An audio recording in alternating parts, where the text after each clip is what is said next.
I'm going to go ahead and call to order the Southern Nevada Regional Housing Authority board meeting, and I will ask that you join me in the Pledge of Allegiance to our flag.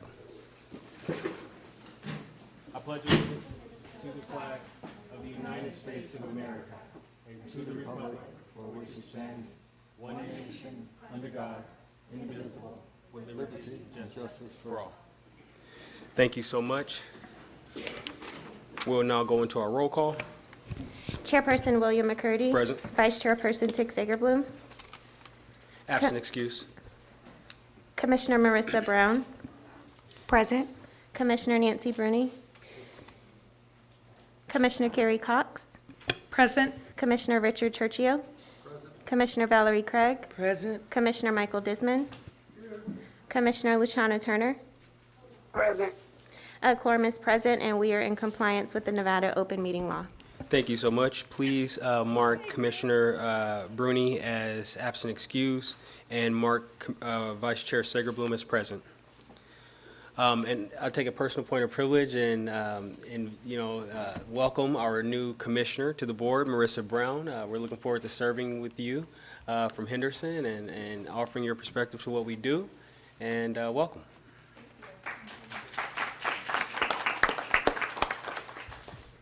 All right, we'll move on to public comment.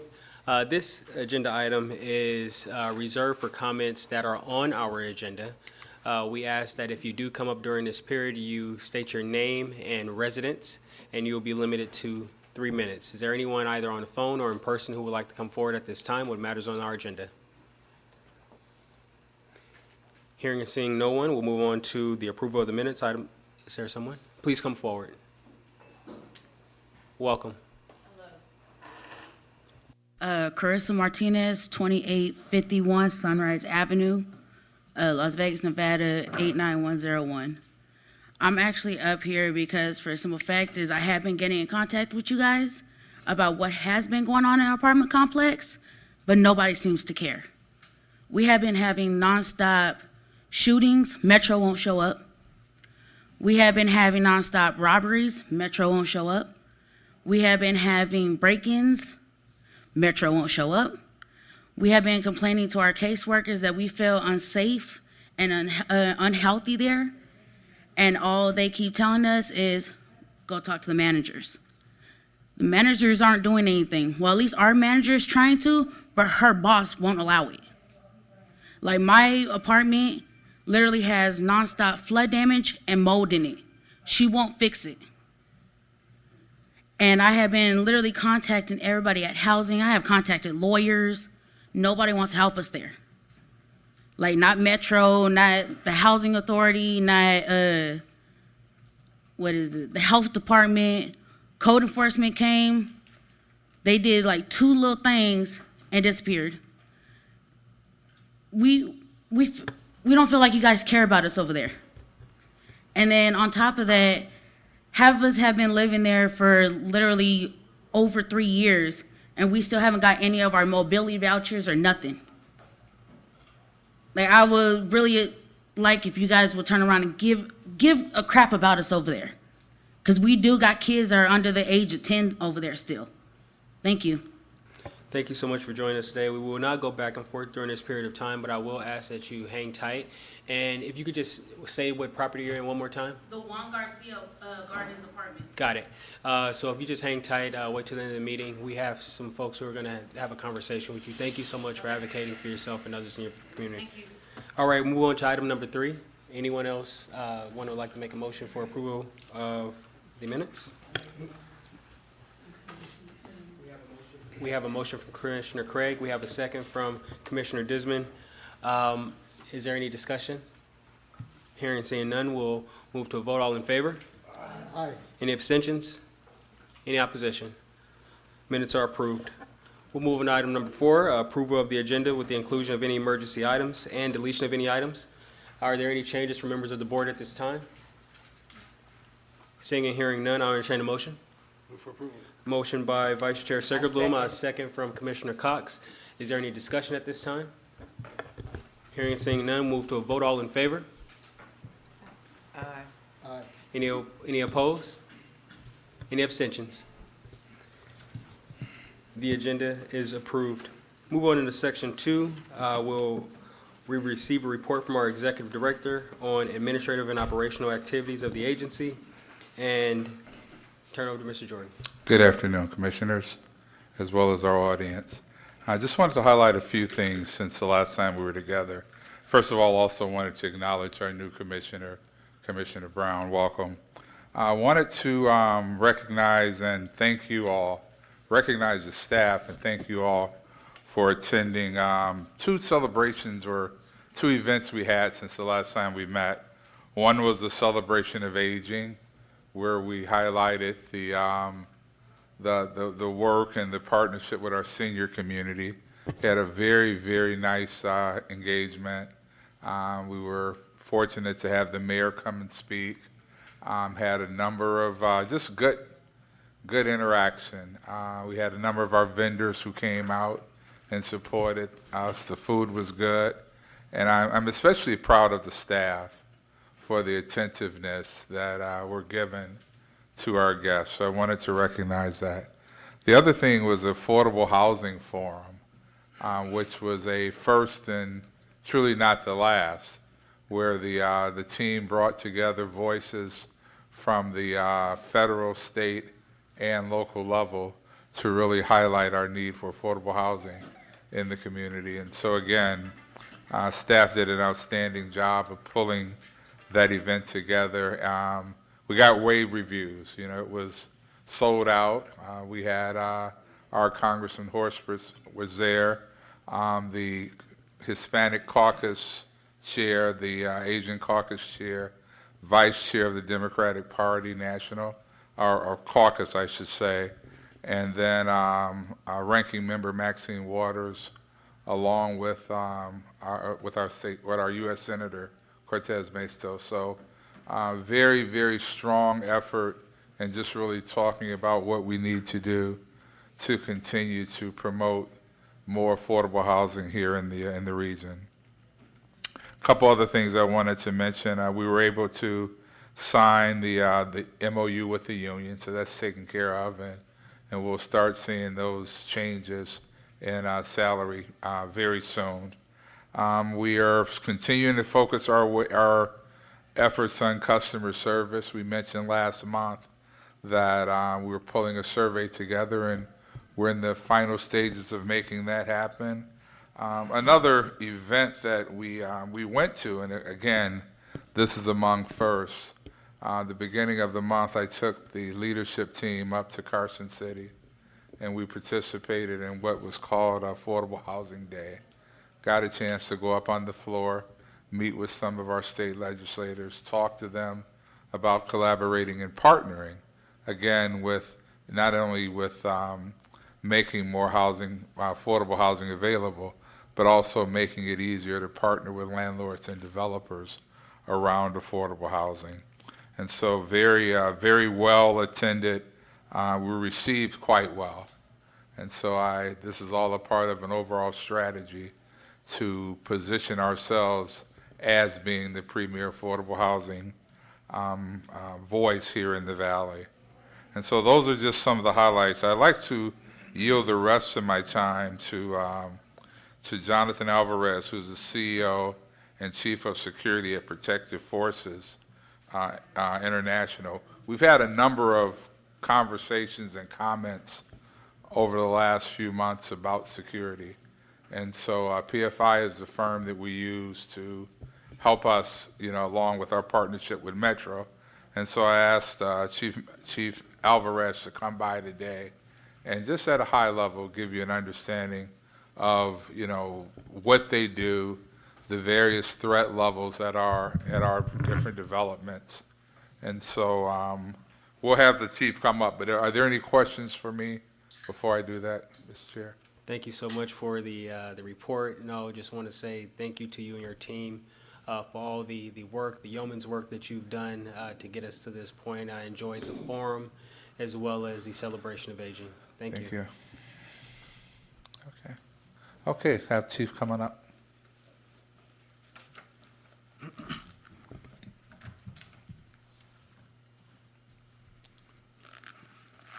Welcome. Thank you for having me. Good afternoon, esteemed commissioners.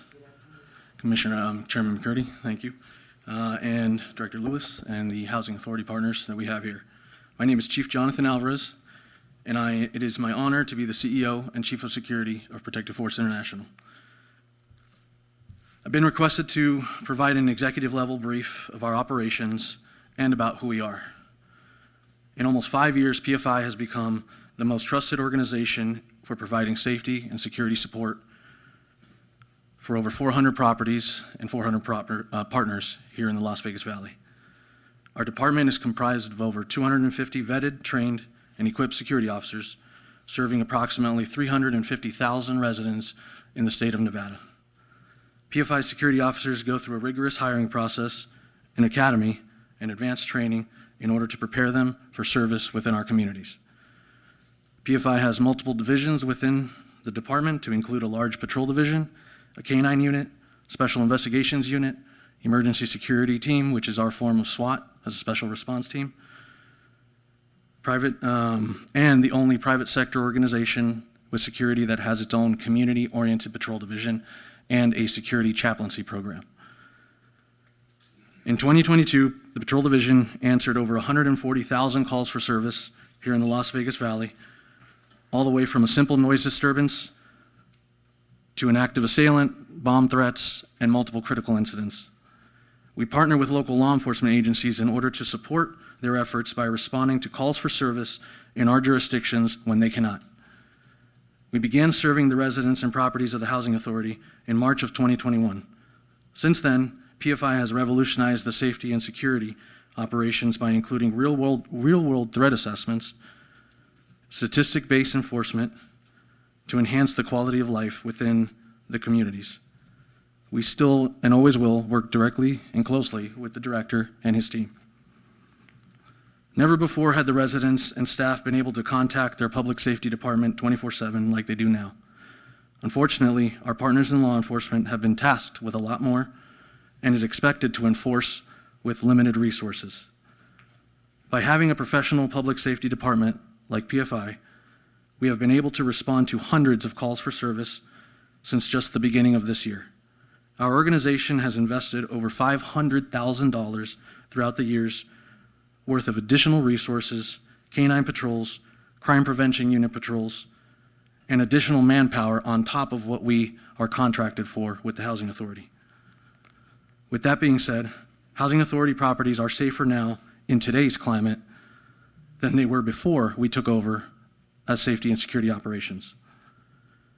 Our goal is to continue to enhance not only our capabilities, but to better serve the Housing Authority and the quality of life within them.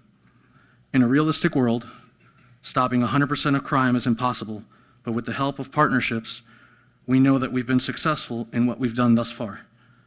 Statistics prove that, but we cannot do it alone.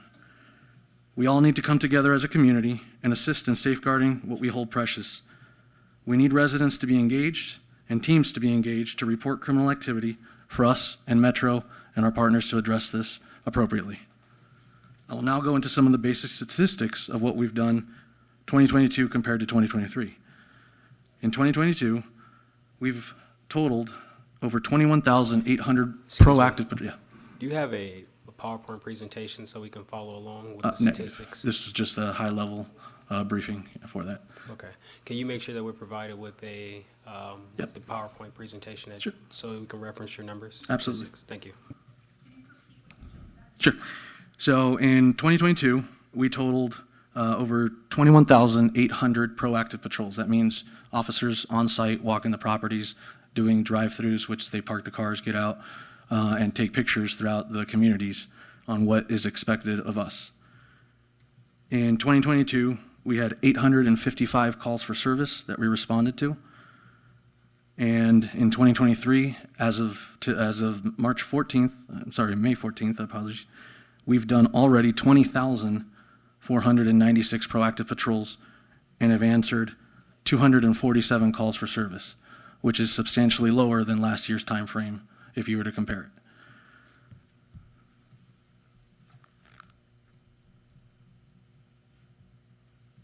As you can see, the statistics compared to 2022 and to 2023 have been a substantial reduction of community and resident involvement.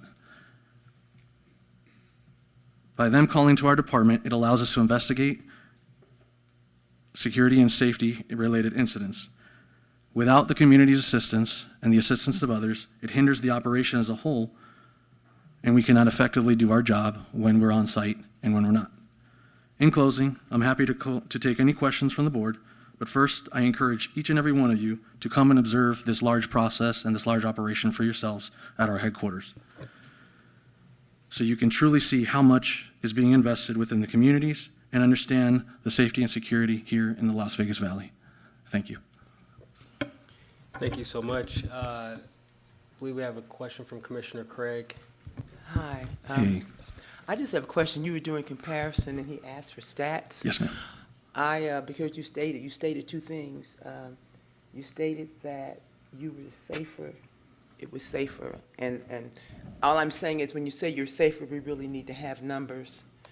And that you said that you were the best that our organization had. Well, we need to have stats with that, because I think some other people would, not to beg to differ, because I do know during COVID, we had the president's, security that was present, and they were actively there. And so they were able to effectively, stop a lot of things from happening because the presence was there.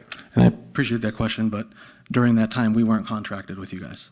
So I cannot provide those stats. I can provide only what we do now, which is significantly more than what the organization you had beforehand, and I am happy to provide that to you. And to If the I rest can of the just board. say something, if you say you're safer, you're saying safe and safer. Yes. So all I'm saying is, I understand you were here during those 2 years. But if you're saying you were safer, then there's something that you compare to. So I'm just saying, when we're thinking about stats, I'm saying, okay, if you were safer, then, who were you comparing to? You were only comparing to your stats. The 2 years we've been operating within the housing authority jurisdictions, and that's the only numbers that I would have to provide. So yes. Thank you, Commissioner Craig. We have a comment from Commissioner Cox.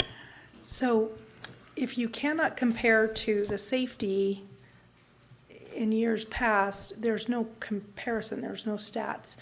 We can't compare to yourself. Like, you don't know if they're safer over, I guess you could compare from 2022 to 2023 if they're safer, but I would need to see data on that. So, couple of things. Are you all armed? All 200, are they armed? Negative. There are other contracts that require unarmed, and we do have some, I believe, some properties, if I'm not mistaken, that may be unarmed. I don't have that information in front of me, but not the entire department is armed. Okay, so would you please get that answered back to our executive director for me, and he'll pass it on? That'd be great. Yes, ma'am. I think, I'm new to the commission, but let me just tell you, in the short time I've been here, I've heard a lot of residents come up and say, we are not safe, we do not feel safe, it just happened again. And so there's some type of disconnect if residents are complaining, and then we don't have any stats to show that that's true. So, and the lower call volume for me, so Metro's handling everything, and if they can't handle it, then they call you. Is On the that jurisdictions that we have, yes, ma'am. Okay, so do we have your security company at all of our Southern Nevada Regional Housing Authority properties? Not sure. There is a list. No, so are you only servicing, where are you servicing then? That's a big list that I would be happy to Oh, provide okay, you. Yeah. okay, great, that'd be awesome. And I can touch on the individual that was here before. That's not even a property that we would service, and I don't believe that falls into our jurisdiction either. Oh, okay, perfect, and then, okay, well then, that makes a difference. I guess, with 247 calls for service in, a 5.5 month period versus 855 calls for service last time, I don't know that that tells me that crime is going down or that they feel safer. That may just tell me they don't trust to call, or they don't know to call. So my question is then, my last question, sorry, is how do you promote, or how do we promote, and maybe Executive Director Jordan can answer, how are we promoting what residents, the steps the residents can do. Instead of calling 911, they would call you or call 911, and if they're not available to have an officer come immediately, they call you. I don't understand the process for a resident. And that's absolutely why we would love for you to come to headquarters to understand that. But speaking right now, I'm happy to. absolutely, so speaking right now, we have a dispatch system that the residents can call in. We have community events, multiple community events throughout the properties that our COP team, which is our team of officers that go in the communities and connect with the residents along with the managers to coordinate these events, are the ones that push essentially a positive campaign to call. Do we have any posters or anything up around the properties also? Yes, ma'am. So, okay. I was going to ask Patricia Stevens, who heads up our affordable operations, to come up and speak to the strategies that we use. Thank you. Good afternoon, Commissioners. Patricia Stevens, Director of Affordable Housing. Since we started working with PFI on the sites, they do have signage up across all the properties. We do monthly meetings with our residents, and at the inception of their starting with us, they provided us not only with flyers, but also with magnets that we give out to all of the residents that have their information on there.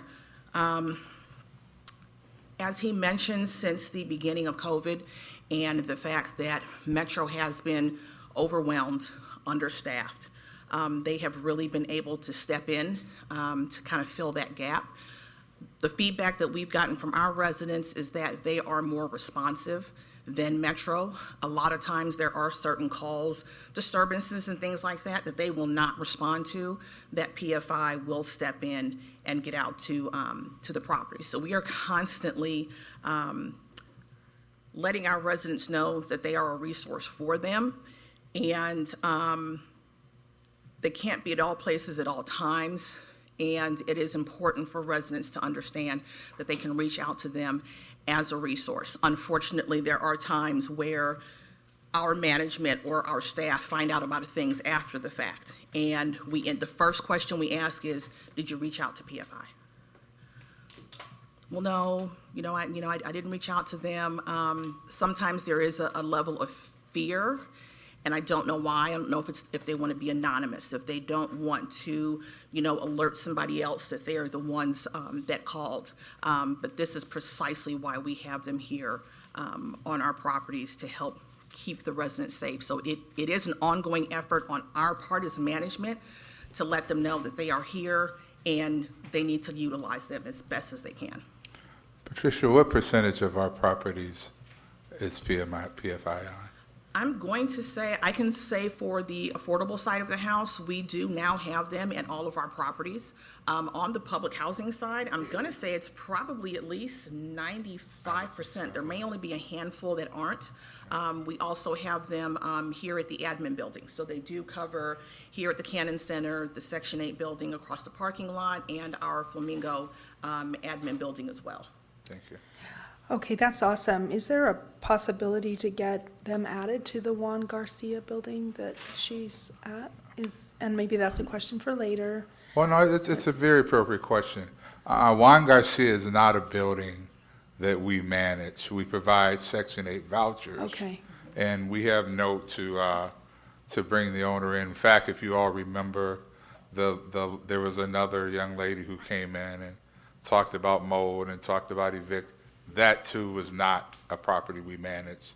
And so we're going to have yet another meeting with the property management company around this particular concern, as well as we've had other meetings, but I just wanted to show for the record that that is not a property we manage, but it is a partner of ours.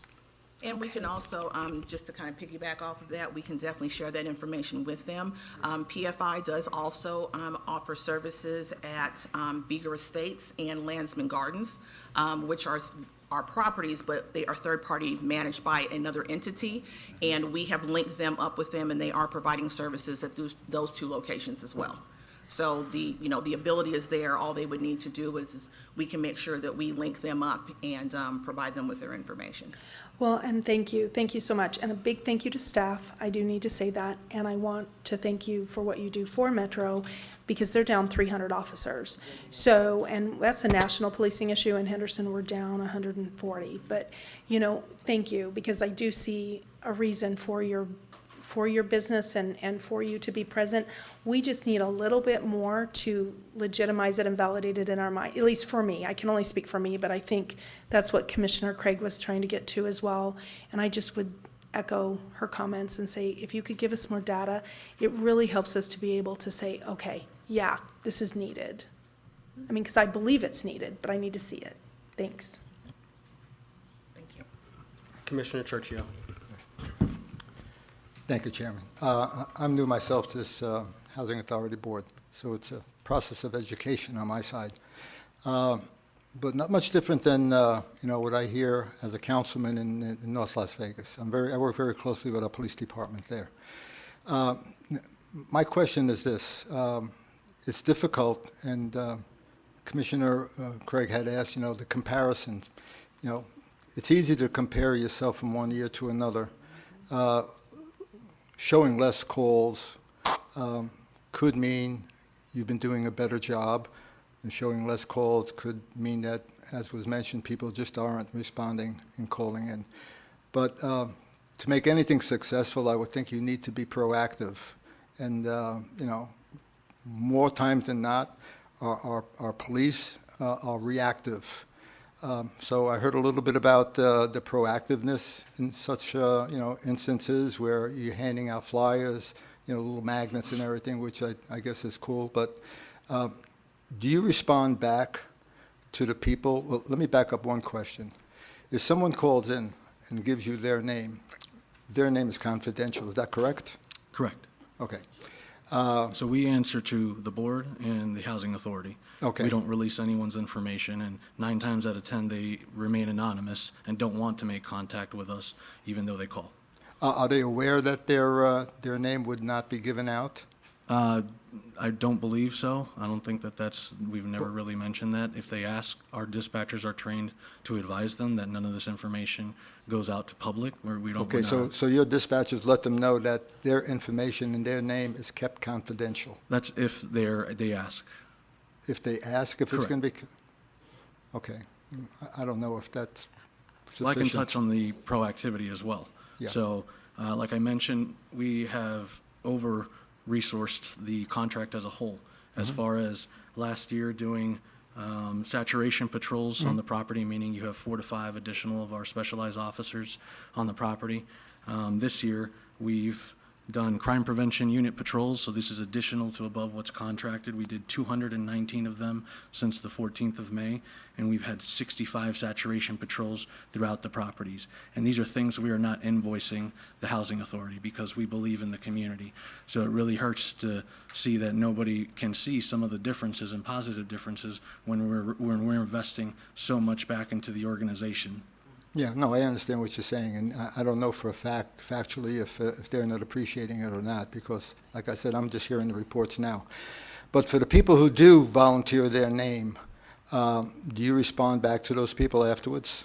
Yes, so if they decide to allow us to have an officer contact them afterward, that's part of what the dispatchers are trained to say. And they meet them either in person, or if they would like a callback, they respond, the dispatchers will call back with some sort of disposition. But that is very far and few between that anybody requests that. Okay. Well, I'm not a police officer, but if I was calling in and if I was unsure whether or not my name was going to be given out before I give the information, I personally would like to know from the dispatcher that any information I give would be confidential to kind of ease my concern right there. And I agree with you, but this is not a law enforcement organization. We're a private entity that answers to you. So in other words, you're not required, nor are you allowed to make that statement on the part of the dispatchers to the people who call? I wouldn't necessarily say we're not allowed. It's just nothing that really is ever asked. Well, I think, if I may, Yeah. that being said, we can work that into the process. That's not a problem. So effective immediately, when people call, a part of the response from the dispatchers should be, please note that your name or this call will be kept anonymous. Is that something we can do? That's fine. All right, Yeah. we'll do That's that. not a Yeah, I problem. think that would help your dispatchers and help you as well to get that confidence with the general public, so they feel, that they could trust you. Yeah, thank you. Thank you for that feedback. Thank you very much. Hold on. Commissioner Turner. Go, Yes, She had a question. hello, go ahead, Commissioner. yes, I had a question about, Commissioner Turner, we can't hear you. You might have to come closer to the phone or the mic.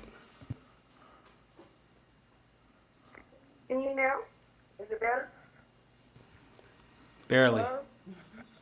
So Barely? if you can write down your question and text it over, or email it over, or somehow we'll ask that question. But we're going to move to Commissioner Craig. I had to call yesterday because something I was quite concerned about. And I must give you credit, for the first time ever, I called and 5 or 10 minutes later, because it was crucial.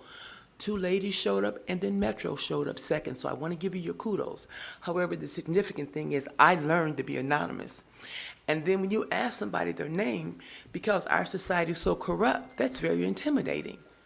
Number one. And number two, there's always a leader, and oftentimes people are afraid to call. That's why a lot of things happen and you all don't know about it. Not trying to be smart or difficult. But you say that you do community service. We now have had, you all coming in our manager's meeting.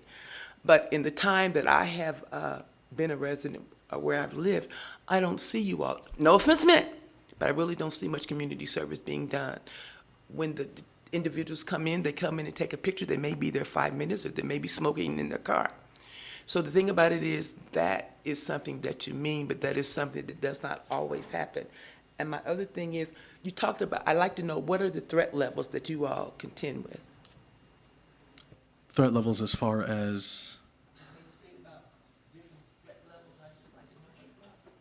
I can't hear you, ma'am. You made a statement about threat levels, and I wrote it down. What threat levels do you all deal with, working with us? So we created threat vulnerability assessments of the properties that we provide to the Housing Authority, and I'd be more than willing to share them with the rest of the commissioners as well. So that obviously is information for everyone here at the board. Commissioner Cox.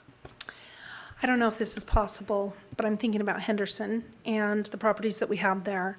One of the things that I've done as a councilwoman, and I'm sure other people have, is safety nights with parts of our community, right? I'm wondering if we could arrange for that to happen at our properties in Henderson, just because, and I don't know what that looks like, but I'm asking Executive Director to look into that, please, and get back to me on if we could have you all come out for one. I'd be happy to participate. I'd be happy to speak at it myself, but I'm gonna need, I always, when I do this, I have Henderson PD there.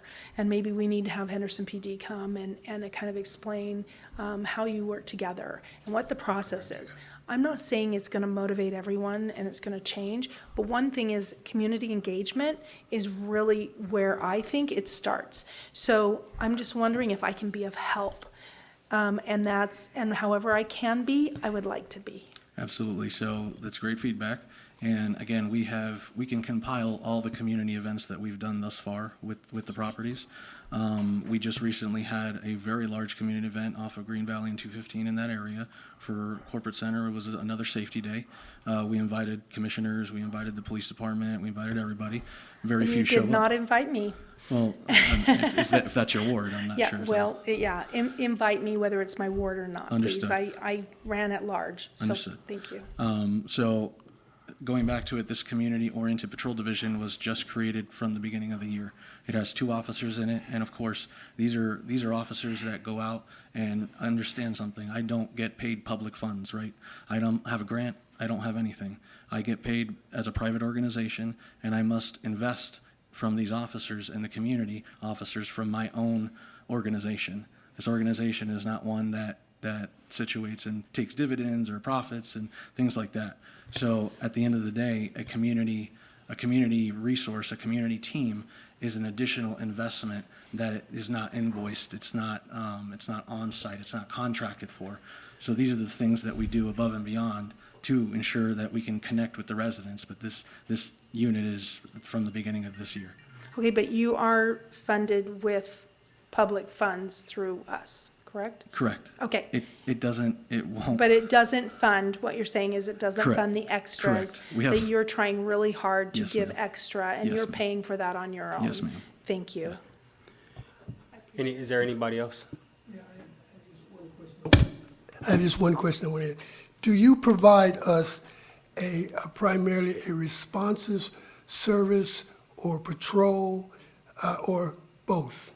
It would be all-encompassing.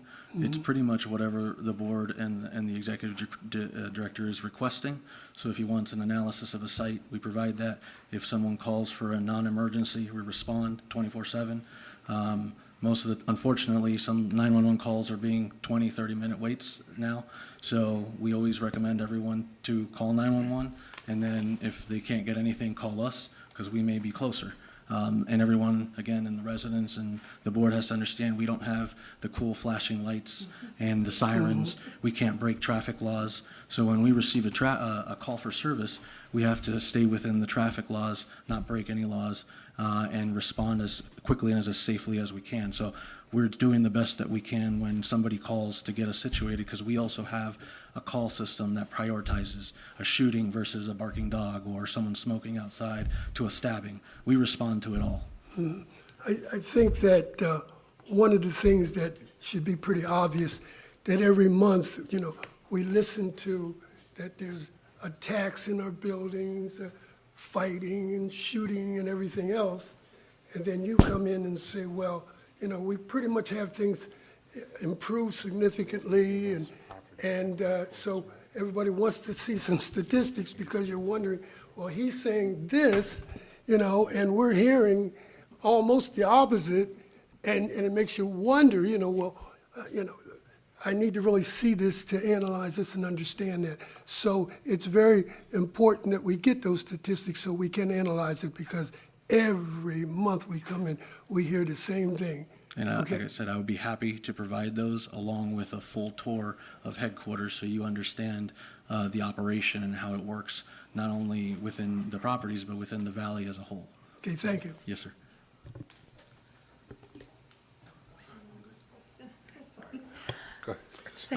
We're going to just go to the final couple of questions, and we're going to wrap this up. So we have a pretty lengthy agenda today, but Commissioner Cox, and I just have a few things that I've jotted down, but Ms. Stevens.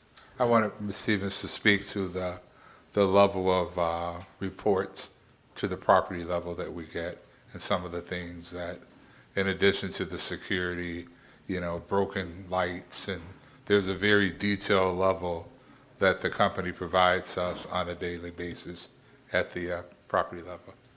Patricia Stevens, Director for Affordable Housing. Yes, every day, usually no later than about 7:30, 8 o'clock a.m., we all receive, those of us that are on the receiving end of reports, so all of our property managers, our asset managers, myself as the director of the department, receive reports from the evening before detailing any activity on the site, their patrols, anything that they noticed, like you mentioned, lights that are out, graffiti, if there's been any contact with anybody on the property, calls that have come in, trespassing, so on and so forth. So they are very detailed reports that are given to all of the staff so that they can follow up with those items. If there's anything from, a resident calling in, or, like I said, lights are out, we can get that information over to our maintenance staff. If there's graffiti, we can get that information over to them. So that is something that we get every day on time, usually by 8 o'clock a.m., 7 days a week. Thank you. Commissioner Cox. Real quick, and you may have already be planning on doing this in your customer survey. Do you have a spot, or could we have a spot where you could address, you probably already have it, you're on top of it, thank you.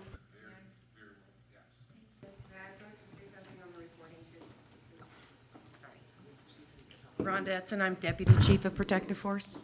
On top of the reportings that they get daily, every month, myself and my surveillance specialist, we send out these summaries, monthly summaries for the previous month. So they'll know exactly how many times we patrolled, exactly what calls for service we have, whether it was a domestic, a citizen contact, unauthorized person, trespass person. So that information is constantly being fed, analyzed, and watched by myself and my team as well. And these can be sent out any time period that you need. All right, I can go back a year. I think I can only go back 2 years, if I'm not mistaken. But that's an additional thing that we also provide and give that we can also give to you. Thank you for your presentation. In addition to the items that have been requested, we would like to know, you said you have over 200 total officers, is that correct? Yes, sir. And you say you have 400 properties, is that also correct? Yes. We would like to know the amount of time that the officers are spending at our properties versus the other properties. We would like to know the breakdown of the calls versus the response. If you say you have 140,000 calls in 2022, we want to know, in addition to that brief report, what were the outcomes? It sounds like that's included as well, and types of crimes that are being committed, types of calls that are being received. And also, we want to know how many officers, again, of the 200 that are specifically allocated to our properties. If there are any, resource issues, we certainly don't want you coming out of your own pocket, but if you're doing anything, we would like to know what you're doing. If you say you over-resourced some of those sites, we want to know why. What were you seeing? What were some of the indicators that, led you to believe that you needed to put in your own resources for it? And, to be clear, you're here today because we've been receiving an influx of residents coming to us and asking us for help. So while we appreciate that things have gotten better, we certainly want you to know that we're feeling the concern and the concerns that are growing from our residents. And what we're trying to identify during, this time is how we can provide them a better quality of life with the situation that they're currently in. And ultimately, we have to be responsible with the public dollars that we're spending. So I want you to know that. I want you to understand, why you're here. We appreciate the work that you've done, but if there has to be additional things added to the contract or other considerations regarding the contract itself, we needed this briefing to happen so that we can understand as a board what we need to do and how we can improve the quality of life for our residents. Is that okay? Yes, sir. Thank you so much for your time. All right, thank you. Thank you. Mr. Jordan, is there anything else with your report? That concludes my report, sir. Thank you so much. We'll now move on to item number, section 3, consent agenda items number 6, 7, and 8. I entertain a motion. We have a motion by Vice Chair Segerbloom. Is there a second? second. By Commissioner Churchio. Any comments during this time? All in favor? Aye. Any abstentions? Any opposition? All right, motion is adopted unanimously. We'll now move on to item number 9. Director Jordan. Thank you, Commissioner McCurdy. Since we last met, the following tenants have departed. Victor Alvarez, Katie Bradley, Turner Carter, David Early, Ramon Garcia, Vonda Jackson, Charles Rogers, and Tony Williams. Let's have a moment of silence for the departed.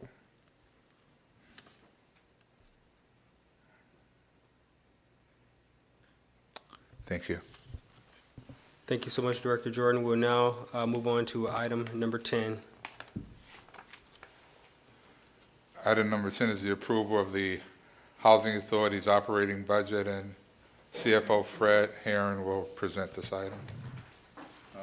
Fred Herron, Director, Chief Administrative Officer, Southern Nevada Regional Housing Authority. Good afternoon, Commissioners. I'm here to present the revised budget for fiscal year 2023. And first, I want to apologize for not having this budget as part of your package. I know you guys take your time to spend reviewing the package, and so I need to make sure that you guys have this in a timely manner. So I want to apologize for that.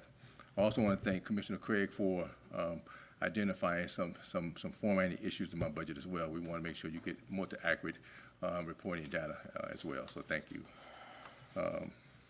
This budget is a collaboration between the managers and the directors of the agency to identifying what is needed to operate our operating budget for the remainder of this fiscal year. Also included in this budget is the class and comp MOU that the board approved last month.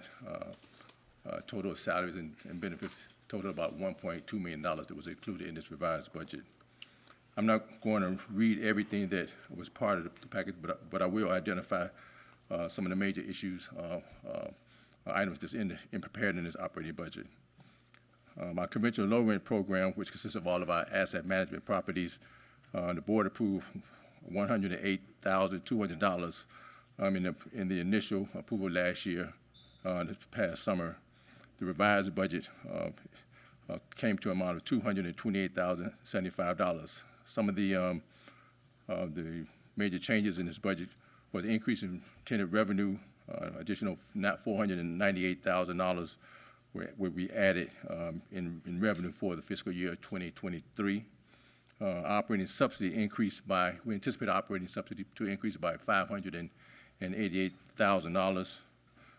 We receive additional proration in our operating subsidy. Our maintenance salaries and benefits, they decreased by $279,000.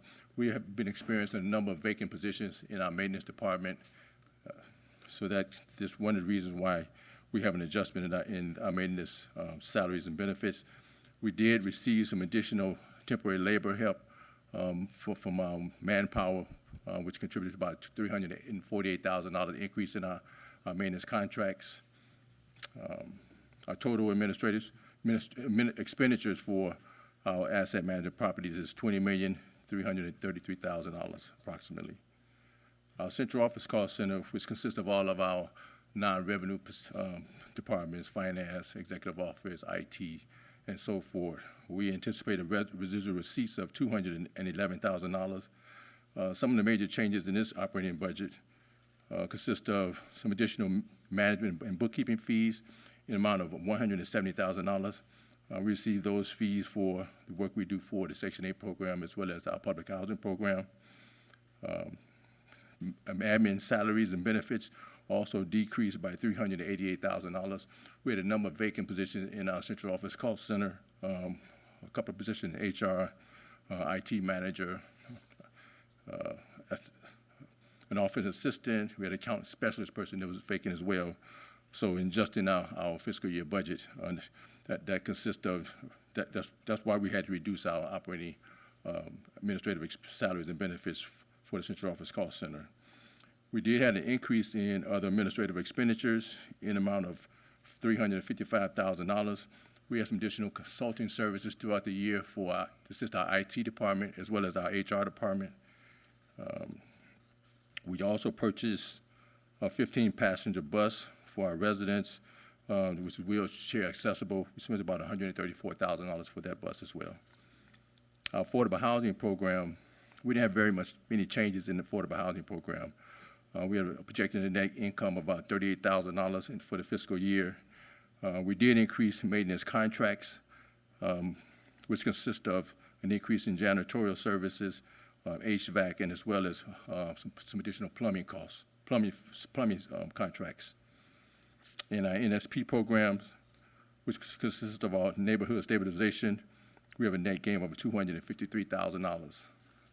Overall, our agency-wide budget is approximately $198,746,000 for our revised budget of fiscal year 2023. Are there any questions? Are there any questions from members? Commissioner Craig. I just have some suggestions. The next time you do a budget, would you please, because this is rather thick, maybe have some pages so we can, because we have different this is the English teacher in me, so that we can compare what to what, because you're dealing with individuals who don't have that accounting savvy, and then we could, be able to follow you, because we're going to be the ones who are going to be held accountable because we're not doing our jobs. We're not being judicious. And so I just like to have that on record because it's our job and we want to do our job. I will. Thank you. Thank you so much. Anyone else? Hearing and seeing no one else, I'll entertain a motion for approval. We have a motion by Vice Chair Circleblum. Is there a second? Second by Commissioner Desmond. Is there any discussion? Hearing and seeing none, move to a vote. All in favor? Any opposition? Any abstentions? Motion is adopted. We'll now move on to item number 11, approval of cooperation agreement between Clark County and the Southern Valley Regional Housing Authority Fleet Vehicle Maintenance. Good afternoon, Commissioners. Johnny Shaw, Manager of Procurement. Afternoon. This particular item, if you remember, was conditionally approved. Find my place here. The next 6 items will be mine, so I'll be here for a minute.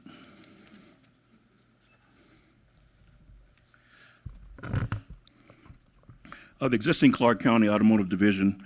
So the board conditionally approved, right? This is the co-op agreement, right? Okay. The board conditionally approved the intergovernmental agreement between the county and SNRHA in September. And the reason it was conditional is because HUD wanted us to get the co-op agreement that goes on top of the intergovernmental agreement. And so this is the co-op agreement between the, Clark County and the Southern Nevada Regional Housing Authority. Any questions? All right, any questions from members of the board?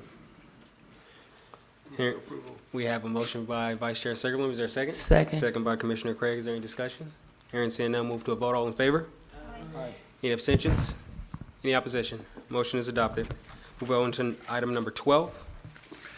Item 12 is increase to the contract for tax compliance, tax credit compliance monitoring and HQS inspections. As pursuant to the contract C-2103, SNRHA's Executive Office requests approval to increase this contract for the above services. The contract was initially for 1 year with four renewal options. As of today, it has 3 remaining renewal options. It is a Section 3 component as part of this contract, and American Housing Consultants intends to provide an employment opportunity for new hires to satisfy this requirement. Additionally, this is a Caucasian woman-owned firm, and she is available, I believe, on the phone to answer any questions. Action requested. Executive Director requesting the Board of Commissioners review and approve to increase contract 21023 for SNRHA's tax credit compliance monitoring and HQS inspection services in the amount of $150,000 for the remainder of this fiscal year that ends September 30th, 2023. Thank you. Questions? I have a question. Commissioner Craig. We're talking about Section 3, and I've talked about this before. And if this is something, my question is inspection services. Is it possible, I would just love to see one time since I've been here, that you all have hired somebody in the housing authority who's doing something and we can effectively see it, because I have not yet seen it yet. I hear song and dances. I can sing and I can dance. You may want me to shut up. However, I would like to see at least 1 or 2 individuals that meet the requirements for inspection. Surely we can do that. Absolutely.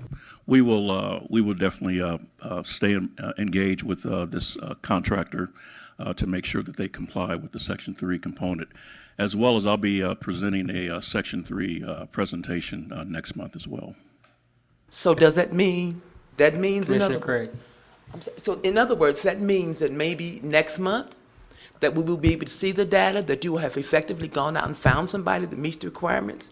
No song and no dance. I want to eat. I want soup. We will do our best. All right. Is there any other comments, questions? All right, hearing seeing now, move to actually entertain a motion. Move for approval. We have a motion by Vice Chair Sigerlum. Is there a second? All right, we have a second by Commissioner Desmond. Any discussion?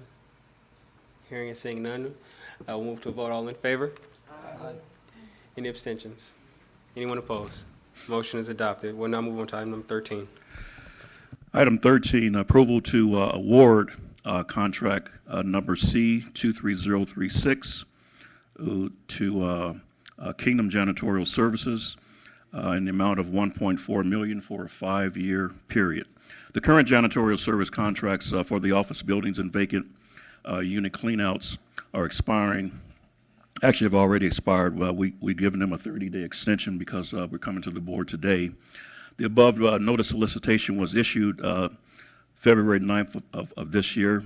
These service contracts are to provide daily cleaning of the offices, bathrooms, common areas, conference rooms at 340 North 11th Street, 380 Maryland Parkway, and 5390 East Flamingo, including the offices, common areas, and the community center at 33 of SNRHA's developments, as assigned, along with providing vacant unit cleanouts services at the developments and scattered site homes within SNRHA's portfolio.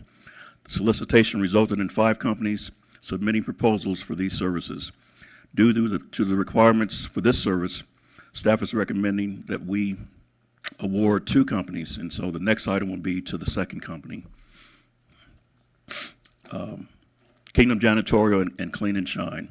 Kingdom Janitorial would be servicing primarily the public housing sites where Clean and Shine represents the affordable portfolio.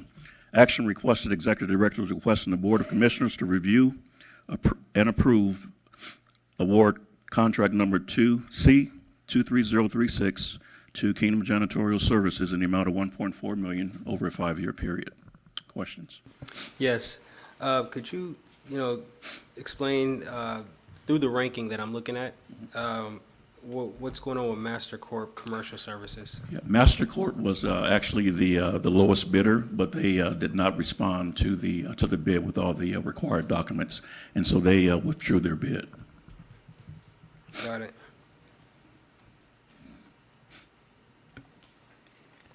Yes.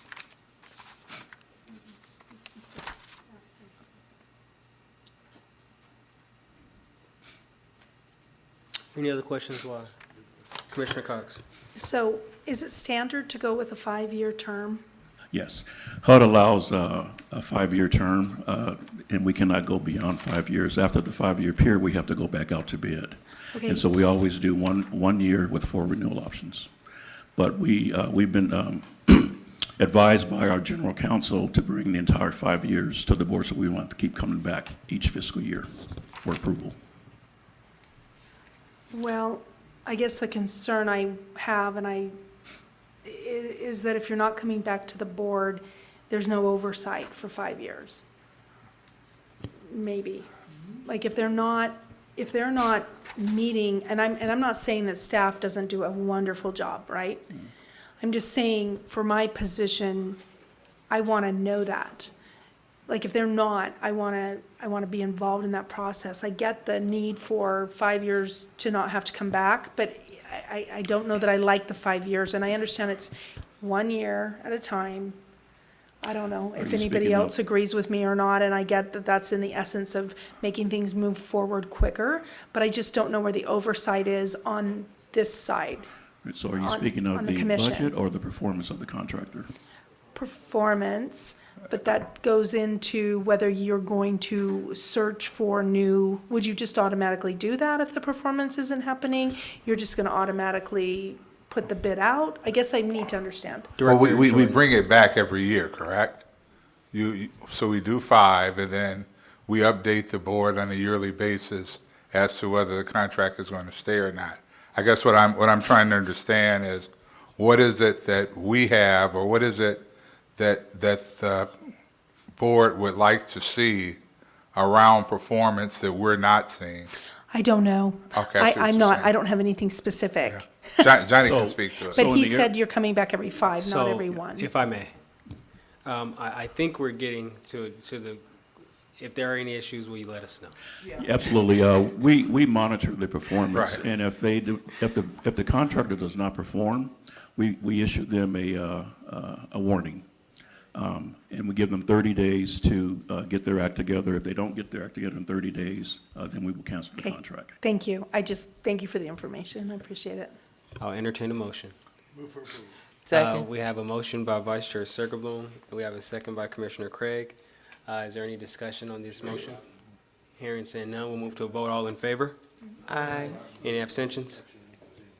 Any opposition? All right, motion is approved. Item 14. Item 14, as I stated, is the carry-on with janitorial services for the second janitorial services company, which is Clean and Shine. And I won't read all the information, but due to the requirements for this service, staff is recommending that we award this contract to Clean and Shine. So the action requested is Executive Director is requesting the Board of Commissioners to review and approve and award contract number C23035 to Clean and Shine Janitorial Services in the amount of $907,000 over a period of 5 years. Thank you so much. Are any questions? Hearing seeing none. We have a motion by Vice Chair Circlebloom. Is there a second? Second. Second by Commissioner Craig. And is there any discussion? Hearing seeing none. All in favor? Aye. Any abstentions? Any opposition? Motion is adopted. Item 15. This is our federal procurement policy. During the month of April 2023, HUD reviewed the current policy and recommended that we make several revisions to the policy. The two recommended changes are to add verbiage related to extensive outreach for major construction projects, which you'll note on page 4 of the policy document, and also revising the small purchase threshold from $250,000 back down to $150,000, which is at the executive director's level. All right. Action requested. Executive Director is requesting the Board of Commissioners for authorization to revise existing SNRHA federal procurement policy. We have a motion by Commissioner Cox, second by Vice Chair Circlebloom. Is there any discussion? Hearing and seeing none, we'll move to a vote. All in favor? Aye. Any abstentions? Any opposition? Motion is adopted. Next item, 16. The last item, approval to award contract to Praxis Consulting Group, LLC, and a not-to-exceed amount of $479,367, again, for a 5-year period. I won't read the solicitation process for the sake of time, but I will say that the Praxis Consulting Group helps nonprofit, for-profit government organizations develop finance for affordable housing. Praxis also carries out research and technical assistance in the areas of community development, nonprofit capacity building, fundraising, public policy development. Since 2005, Praxis has directly secured the financing for and closed 96 affordable housing developments, totaling 10,645 units, over $2 billion in financing. Praxis has particular expertise in working with public housing authorities in portfolio assessment and RAD and mixed finance development. Through this work, Praxis has facilitated the preservation and development of thousands of additional units across multi-housing communities.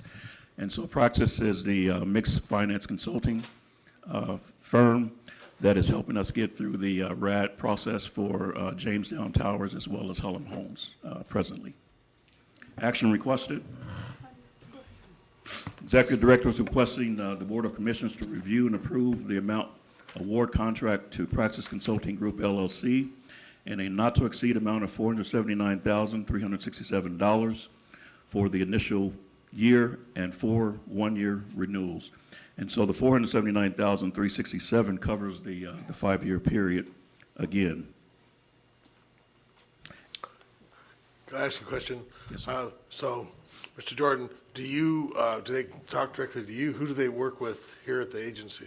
We work primarily with our modernization department, our finance. Thank you, Commissioner. They primarily work with our modernization and our finance department, as well as with me. I'm very familiar with the work the Praxis as well as some of the other organizations that were in consideration. Yeah. But this really helps us as we work around the financing of providing affordable housing. Yeah, I'd say double it and do $2 billion. This is not Just because we abnormal awarded to them, behavior. doesn't mean they're going to spend it. All right, thank you, Commissioner. I think that was a motion. A motion by Commissioner Cox, a second by Vice Chair Segerbloom, for the requested amount itemized on our agenda. Is there any discussion on this motion? Hearing and seeing none, we'll move to a vote. All in favor? Aye. Any abstentions? Any opposition? Motion is adopted. This concludes the end of our posted agenda. We'll now move on to the second period of citizens' participation. You will be asked to come forward, state your name for the record, as well as the residence that you live in. If it's one of our properties, you'll be limited to 2 minutes. And, excuse me. Uh-oh. 3 neglect, minutes. neglect. You're 3 minutes. He says 1 minute.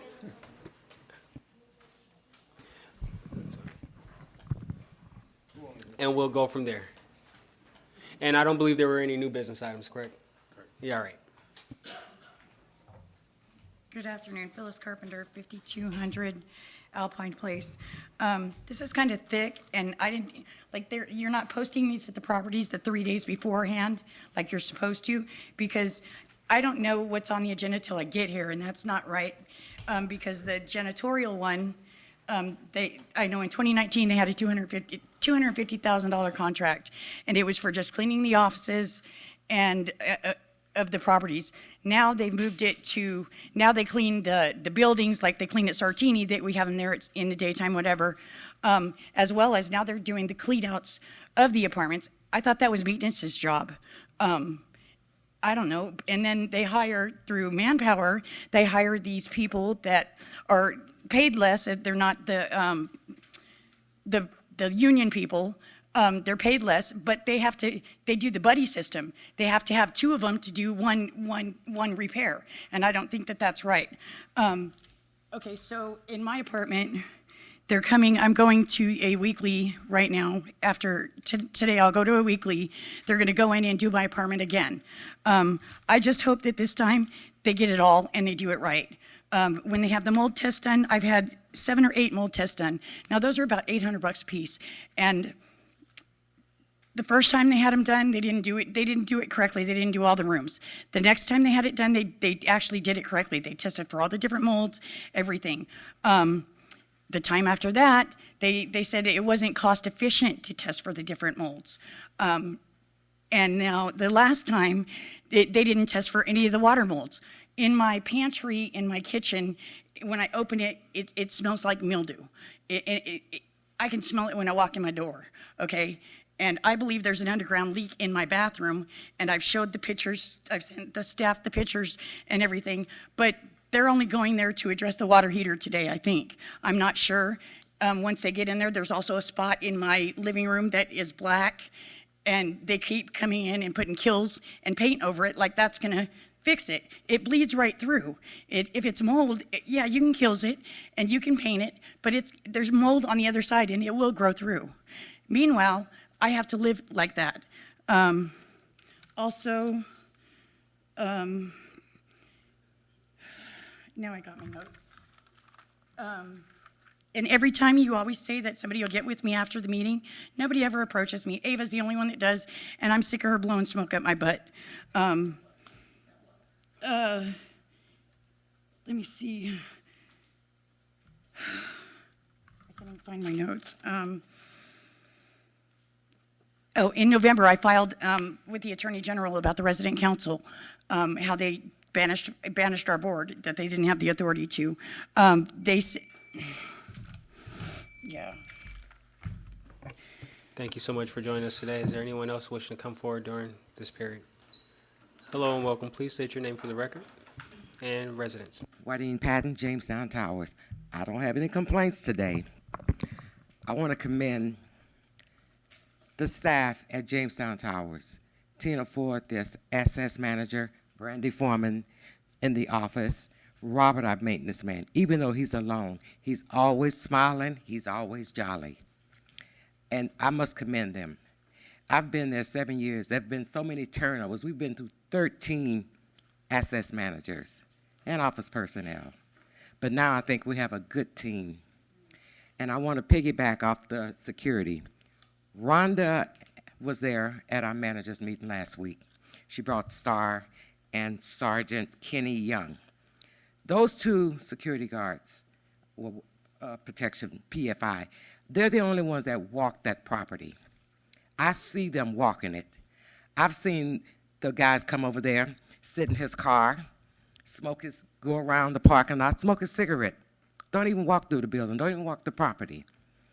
And we've addressed it with Star. We gave that information to Rhonda when they were out there. I mean, if I call them, they can get my name, I don't care. I'm not afraid. And I have called them, and they have come out. But in Jamestown Towers, it's more Hispanics and Asians who don't understand, who don't speak English. And if they communicate with me, I have to have somebody, come to communicate, because I don't speak Spanish, I speak English. And some of them are afraid that they're going to be labeled as snitches. And that's why they don't call the security. They come tell other residents, but by the time you tell me, it's over with. I get the information a day or two later. There's nothing I can do a day or two later. And I don't sit out front all the time. I am nosy. Yes, I'll change that. I am nosy. I sit out there sometimes. And then I sit out there and people come up and want to get in. If you don't live there, I'm not opening the door for you. I'm not required to open the door for you. If you have a visitor, there's a call box there, punch in their apartment numbers, and that's how you get in. And I've told them that. I've had some try to piggyback off of me, a little young Hispanic couple. Now, I know you speak English. I said, well, who you here to see? No English. Well, then you know English, you don't get in. You speak English, I don't speak Spanish. So now, thank you.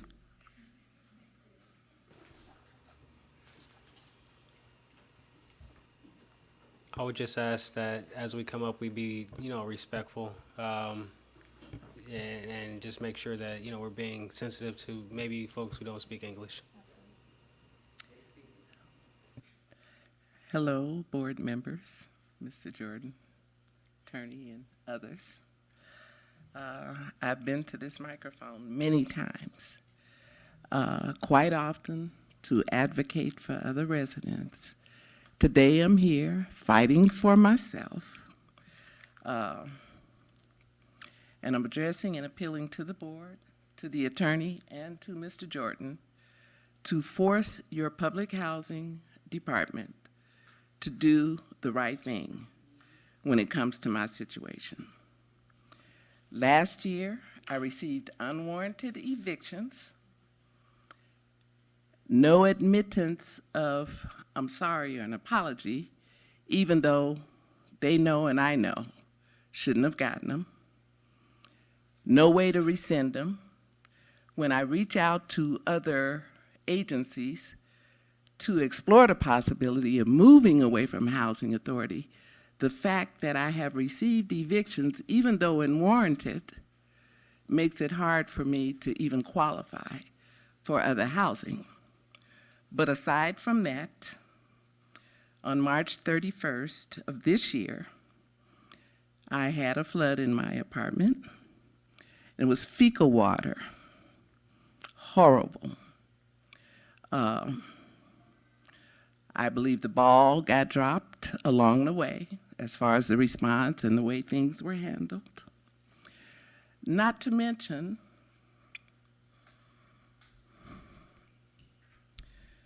that a few days before that, I lost a son. So the trauma of having death in the family and then a flood and the frustration that I've gone through with the Housing Authority, particularly Ava Mitchell, and trying to deal with this, even though most of my dealings have been with our manager, Tina, who, by the way, has been most respectful, most professional. But a lot of her guidance comes from Ava. I don't want to call Ava incompetent, but at this point I'm so frustrated. There's some major problems here. Going back to, like I said, the evictions last year, twice that I shouldn't have had. Earlier that year, filing a complaint against another employee in the department, February of 2022. Today is May 18th, 2023. Still haven't heard a word, no reply, no response, no nothing. which is common practice in my 9 years with Housing Authority, even as well as last year with the September eviction. You're telling me I owe money when I know I don't, and I'm saying, well, tell me what I owe this money for. And no matter how minor the amount was, when I know I don't owe you any money, and you're threatening an eviction if I don't pay it, and I ask for an explanation, and rather than explain, you get frustrated with me and send me an eviction notice, and then later realize a mistake has been made and I wind up with a credit. Unfair. Undue frustration. Your public housing department cannot keep doing the things they do to residents and getting away with it. Whether it's sheer mistake, which at this point, it can't be mistake after mistake after mistake. And if they're making that many mistakes, then it boils down to some incompetency. So I'm calling it maliciousness and possibly retaliation. And it needs to stop. Thank you. Wait a minute, I'm not done yet. And most recently. We can just wrap, we gotta wrap it up soon. Okay, so now, even though I was forced to move because of a flood, there's a set amount of money that you give residents when they're forced out of their homes. I didn't get the amount that other residents normally get, nor did I receive the daily amount for food until I brought it to the attention. I managed to get by. I'm gonna eat, I'm gonna survive. But I was done wrong. You didn't give me the right amount of money till I brought it to the attention. When I did, it wasn't retroactive, and it still wasn't the right amount. And even with the $100 a day that every resident in that building received for being forced to move because of the RAD conversion, my being forced to move due to a flood that I didn't cause, my amount was different. Even though it's less than $100, there's too many discrepancies, too many contradictions, too many mistakes. So I'm forced to move to another apartment, which supposedly was going to be temporary. And now I'm finding out that chances are I'm going to be stuck where I am, and I hate it, until this RAD conversion is over. Probably because it's too costly and because of the amount of time it could take. I don't understand why, if time is one of the factors, how you can come in and tear down 50 units and renovate them in a 3 to 4 month period, but it's going to take you the same amount of time to do one unit. That's a problem. I think something's wrong there.